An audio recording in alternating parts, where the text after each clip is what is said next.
Hi, I'm Lisa. I'm the ukulele fool, and I get asked questions by my private and group students all the time. How many times do you play that strumming pattern before you come to the chord change? So let's get at it. A standard chord chart like this just doesn't give you enough information to know how long you have to do a strumming pattern before you hit that chord change. It just has the lyrics in there, and that's not very informative. So I'm going to give you both some intellectual and kinesthetic tips to be able to figure this out on your own. For an example, I'm going to be 500 miles, and I'm going to do a play along at the end of this in the key of F. But if key of F doesn't float your boat, I've got links down below to key of C and key of D play alongs. So, when I wake up, all I know I'm gonna be the man who wakes up next to you. That's all. Okay. So, if you're going to figure this out on your own, the first thing you're going to need to know is what is the meter or time signature of a piece. And 90% of the time, the songs you're working on are going to be in 4/4 time. What do I mean by that? Music is grouped in beat packages, little patterns, and 4 is the most common. And we know that because there's a feeling that we're driving to 1, 2, 3, 4, 1, 2, 3, 1, 2, 3. When I wake up, 2, 3. Well, I know I'm gonna be the man who wakes up next to you. 2, 3, 4. If you want to double check that, I'll put a link down below to getsongbpm.com, and you can look up songs there and that are in the popular genre, and it'll tell you, probably my phone won't allow you to focus, but it tells you their time signature 4/4. So that's one tool, and that's one piece of the business out of the way. So the next thing you have to figure out is how many beats is the strumming pattern that you're going to do. So if you're doing an island strum, that's a 4-beat strum, as you can see here. If you're doing the cowboy strum, that's a 2-beat strum. And so 1, 2, 1, 2, 1, 2, 1, 2. I like to do it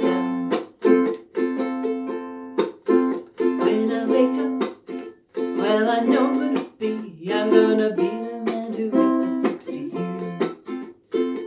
So that's a little fancy strum, but still that's mostly a 4. If you want to simplify that, and that's what I'm going to do for the play along at the end. Down, up, down, down, and that is a 2-beat strum. So we're in 4/4 time, and for the sake of this example, our strum pattern takes up 2 beats. Let's move on to the next thing. Put your ukulele or your guitar down and listen. Find a nicely performed example, whether it's the Proclaimers themselves or a cover that's on YouTube. Listen, and you're going to hear where 1 is. The 1, 2, 3, 4, 1, 2, 3, 4. And put 1, for purposes of this example, I use my chest because our heart beats in our chest cavity. And so I start with 1 on one of my shoulders. I'm right-handed, so I tend to use my right hand to do this. And so I've got 1. So just finding where that 1 is. 1, 2, and when I wake up, well, I know I'm gonna be the man who wakes up next to you. When I go out, so listen very carefully, find that 1 bum. A lot of times if you're listening to the original performance, you're going to focus in on the drumming because that will tell you a lot. And I could tell you as a former set drummer, because I had to accompany steel drum bands because it was too boring for regular drummers to do. So I had to do it. You listen to that bass drum, boom, boom, boom. You're going to hear something on 1. The next thing I do, I learned this as part of my training in Dalcroze Eurythmics, is to put the other beats with beat 4 happening here and then you're circling back around. Part of that circling back around is so cool because music wants to propel you into that one. So 1, 2, 3, 4, 1, 2, 3, 4, 1. So you have to, the momentum, the energy, actually technically velocity that you have to put in to get there. That helps give the music the feel, and just listen and you'll see where it's propelling it to that beat. 1, 2, 3, 4. So beat 2 and 3 are just somewhere here underneath your collarbone, and just as long as you're getting 1, 2, 3, 4, 1, 2, 3, 4. And then you're almost there. Get out your pen and paper, get that chord chart, and figure out where does 1 happen. So 1, 2, 3, 4, 1. And mark it down. You might have to listen numerous times, which actually is great practice as a musician. I listen all the time to a variety of people. So this is, sometimes people think, well, I'm not at my ukulele playing or my guitar playing. You're really practicing. It's just a different form of practice. Figure out where 1 looks like. Here's an example of what a regular chord chart looks when you've marked in all the 1s. If you're appreciating this kind of instruction from a professional music educator, please hit the thumbs up, the notification bell, subscribe to my channel. I'd really appreciate that. It will help my channel to grow and for other people to find this kind of content. So thanks. Let me show you what I mean. We're going to take this chord chart, and I have marked it up. I did it on the computer because my handwriting is so atrocious. Even making circles and lines, not very good. Okay, red. If you see something in red, that means that's where a 1, or in the biz we say a downbeat, occurs in that package of 4 beats that we were talking about. So lots of chords in red, but additionally I want to draw your attention to, like before no, on that first verse, there's a red vertical line. That also means that that is a downbeat or a 1. Do you see a pattern? Good, because patterns exist in music all the time. And so one of the things that I'm going to repeat several times in this discussion is that patterns are a good thing, and they can minimize the amount of work that you want to do. So you don't have to mark up the whole thing. You can just do a verse and a chorus, and you'll see those patterns, and they'll apply generally. Not 100% of the time, but most of the time, it will apply throughout the entire song. Before we get into specifics, I want you to take note that look at those C's, and they are not in red. So that means they are not going to be on a downbeat or a 1. They are going to be basically on a beat 3, but we'll talk about that in more detail. Let's take a look at that very first line. And first things first, you notice that we start singing before we hit that downbeat on F. That means that we're going to need to start singing in the introduction. And that when I happens on the last up strum, or the and, of our 2-beat strumming pattern. I will demonstrate and I'll count it out for you. Starting with that first F. 1, 2, and here I go. Down, 2, 3, 4. When I wake up, like that. I'll do it one more time. 1, 2, and here I go. F, 2, 3, 4. When I wake up. That is part of that whole thing that I was talking to you about that velocity, that movement between 4 to 1. It happens all the time in music, and we call it colloquially a pickup. If we were to use the proper term, it would be anacrusis, but boy, am I getting nerdy there. So how many patterns of our F chord do we need for that first line? The first F, that's going to take 2 of our patterns because we need 2 patterns for every package of 4 beats. And then we have another 2 patterns that start when on no. So 2 plus 2, that's going to be 4. So we need 4 of our strumming patterns to get us through that first line. Looking at the second line, we've got it's definitely not the first line. It's different. And we'd be boring if it was all the same, right? So the B flat to the F is a package of 4. Notice that we don't have anything red in between there. And that means that B flat to F is going to be just 4 beats. But we've got that C chord stuck in the middle. Now, 98, 99% of the time, that means that C is going to be happening on beat 3. And it's going to get only 2 beats, so it gets 1 strumming pattern, and that means the B flat also only gets 1 strumming pattern. I'll play that for you. I'm gonna be the man who wakes up next to you, like that. Do it one more time just to help you out. 1, 2, and here. I'm gonna be the man who wakes up next to you. Quicker chord changes, 1 strum on the B flat, 1 strumming pattern, I should say, and 1 strumming pattern on the C. The F is a different kettle of fish.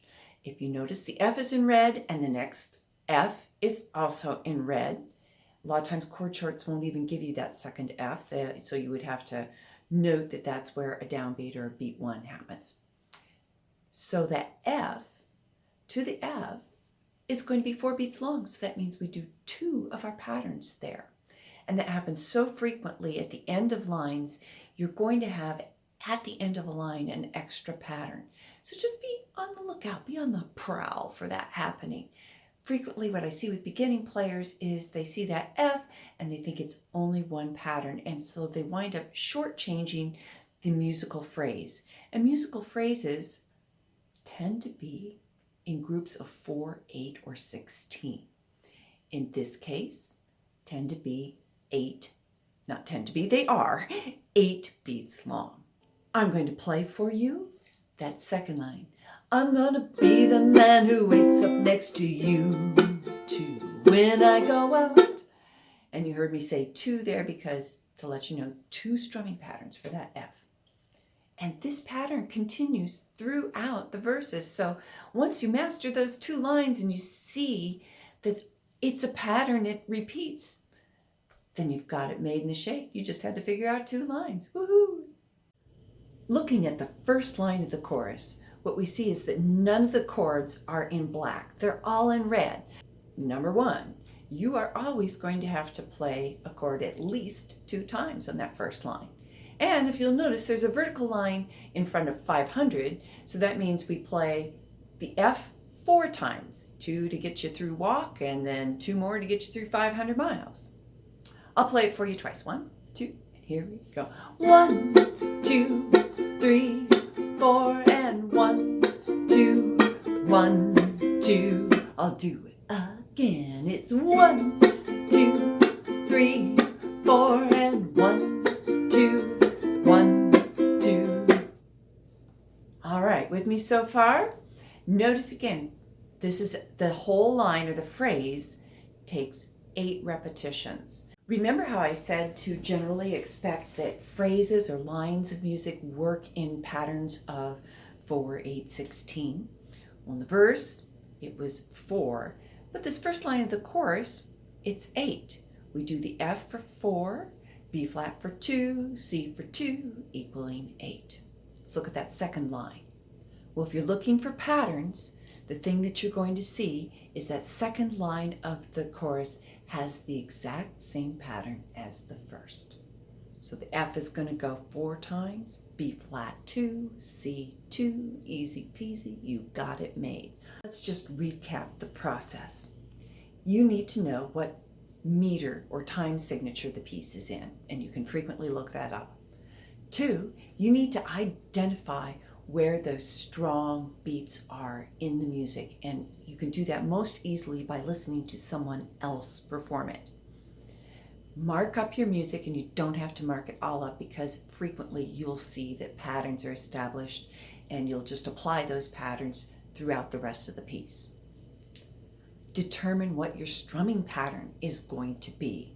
How many beats is your strumming pattern? Because that's going to tell you how many times you're going to have to play that pattern for every grouping, in this case 4. For every grouping of 4 beats, you're going to have to play the pattern twice. If you're doing a 4-beat pattern, you're only going to have to play it once, which means that when you're doing things like that second line where B flat and C only get 2 beats, you might have to switch up your strum to make it work, or do a 2-beat pattern throughout the whole song. The other thing that I want you to recognize is that you will not have to do this forever. eventually, just like, making a smooth transition from F to G chord, it'll just start happening. Your body will know it, your ear will know it, your intellect, because you've taken the time to train it today, will help get those muscles and ears on board faster. So I hope this has been super helpful for you. Got a history nerd, actually more of a trivia nerd, alert for you. So these are twin brothers. When you see their video, you're not just seeing superimposed. It's really two guys, brothers, born in Edinburgh, Scotland. And what is Haver? Well, Haver is talking nonsense. I had to look it up. So talking nonsense. And this was a hit in the United States, the UK, New Zealand, Australia, and Iceland. Go figure. I have links down below to B flat free play alongs. F, B flat, and C. Come on, you can do it. 1, 2, here we go. When I wake up, well, I know I'm gonna be the man who wakes up next to you. When I go out, yeah, I know I'm gonna be the man who goes along with you. If I get drunk, well, I know I'm gonna be the man who gets drunk next to you. And if I haver, yeah, I know I'm gonna be the man who's havering to you. But I would walk 500 miles and I would walk 500 more just to be the man who walks 1,000 miles to fall down at your door. When I'm working, yes, I know I'm gonna be the man who's working hard for you. When the money comes in for the work I'll pass on almost every penny to you. When I come home, oh, I know I'm gonna be the man who comes back home to you. If I grow old, well, I know I'm gonna be the man who's growing old with you.